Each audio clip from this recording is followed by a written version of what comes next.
আজকে কি বানাচ্ছ? আজকে বানাচ্ছি তোদের ফেভারিট পেঁয়াজ পোস্ত। পেঁয়াজ পোস্ত? বাহ, কড়াই দিয়ে দিয়েছো সরষের তেল? সরষের তেল। বেশ, এবার কি দিচ্ছ? অল্প একটুখানি কালো জিরে ফোড়ন, আর একটা কাঁচা লঙ্কা। লঙ্কা বেশি দিতে পারি, রাই খাবে বলে একটু কম দিলাম। হ্যাঁ, তোমরা যারা ঝাল খাও ঝাল দেবে। আর মেন হচ্ছে পেঁয়াজটা কিন্তু এরকম ঝরঝরে হতে হবে, এরকম, তাহলে জলটা বেরোবে না। জল বেরিয়ে গেলে না ভালো ভাজা হয় না। মানে মা অনেকক্ষণ আগে কেটে জল ঝরিয়ে রেখেছে, এই পেঁয়াজটা এবার এর মধ্যে দিয়ে দিল। এখন নেড়ে নিচ্ছি, নেড়ে নেড়ে এইটুকু হয়ে যাবে। আর কিন্তু পেঁয়াজ পোস্ত নিয়ম হচ্ছে তেল একটু বেশি লাগে, তেল বেশি দিলে একটু ঝরঝরে ভাবটা হয়। আর যদি অল্প তেল দেয় আর যদি জল বেরিয়ে যায় তাহলে ভাজা ভাজা ভাবটা হবে না। ভাজা ভাজা ভাব করতে গেলে একটু তেল দিতেই হবে। অনেকে বলতে পারো এত তেল না দিলে হবে না, পেঁয়াজও কিন্তু অনেকটাই আছে। আজকে আমাদের পেঁয়াজটা বেশি আছে, পরিমাণও আছে অনেক। যার যেমন পেঁয়াজ সে সেরকম তেল দেবে। পেঁয়াজটাকে একটু ধৈর্য ধরে ভাজতে হবে, কিছুটা ভেজে নেই, তারপর আবার তোমাদেরকে দেখাচ্ছি। বেশ কিছুক্ষণ এটাকে ভেজে নেওয়া হলো, এখন অনেকটা কিন্তু ভাজা বাকি। এবার কি দেবে বলছিলে মা? দিয়ে দাও। এবার নুনটা দেবো।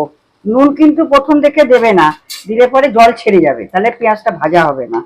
বেশ কিছুটা ভাজা হয়ে যাবার পর কিন্তু নুন দেবে। এর কোনো মাপ নাই, যেমন লাগে সেরকম। অনেকেই বলো যে মায়ের ইয়ে দেখে যে একদম পারফেক্ট, মানে খুবই ভালো ইয়েটা হয় না পেঁয়াজ পোস্ত। তা এই যে মা যেগুলো বলছে এগুলো ফলো করো, যে নুন দেওয়া বলো কি পেঁয়াজ এটা ভালো করে জল ঝরানো বলো, এই জিনিসগুলো করো, তাহলে পেঁয়াজ পোস্তটা ভালো লাগবে খেতে। আবারও ভাজবে কিছুক্ষণ এটাকে, আর ঝরঝরে হবে এরকম করে করলে। ভেজে ভেজে দেখো অনেকটা কমে গেছে। এবার আমি পোস্ত বাটাটা দেব। পোস্ত বাটাও কিন্তু একটু বেশি লাগে। হ্যাঁ, দেখো কতটা পোস্ত, প্রায় 4-5 চামচ পোস্ত দিলাম আমি। আমার যেহেতু বেশি, পোস্তর ব্যাপারে কার্পণ্য করলে চলবে না, তাহলে পেঁয়াজ পোস্ত খেতে ভালো হবে না। না, পোস্ত কিন্তু অনেকটাই দেওয়া হলো। আর জল দেবে না পোস্ততে এত, তো সেটা আবার মাখতে আবার ফোনে পেঁয়াজটা আবার বেশি সেদ্ধ হয়ে যাবে। পোস্তটা একটু টাইট করে মাখতে হবে, বেশি ঢেলে করে বাটবে না, তাহলে ওই জলটাকে মারতে, যেটা মা বলতে চাইলো, ওই জলটাকে মারতে আর পেঁয়াজটা আরো বেশি নরম হয়ে যাবে।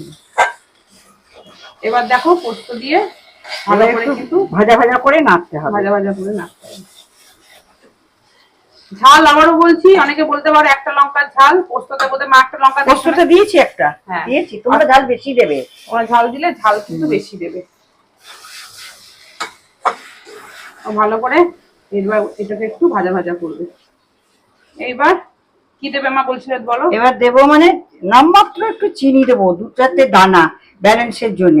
হ্যাঁ, এটা কিন্তু তোমরা যারা পছন্দ করবে না তারা দেবে না, কিন্তু আমি বলবো দিলে খেতে ব্যালেন্সটা ঠিক হয়। মায়ের এখানে প্রায় শেষের পথে প্রায় হয়েই গেছে। বলো কি বলবো বলছি? ওই যে পোস্ত দিয়ে না নাড়বে অনবরত, নাহলে তলায় লেগে লেগে যায়। হ্যাঁ, তখন বলবে যে কাকিমা চিটে গেল, তা বললে হবে না। আর দেখো এরকম কিন্তু একদম ভাজা ভাজা হবে, খেতে ভালো লাগে। একদম রেডি। হ্যাঁ, এবার নামিয়ে নেবে তো? হ্যাঁ, নামিয়ে নেবো। তৈরি হয়ে গেল একদম ভাজা ভাজা করে পেঁয়াজ পোস্ত। এইভাবে পেঁয়াজ পোস্ত বানিয়ে দেখো, একদম ঝরঝরে হয় আর দারুণ হয়। দেখো,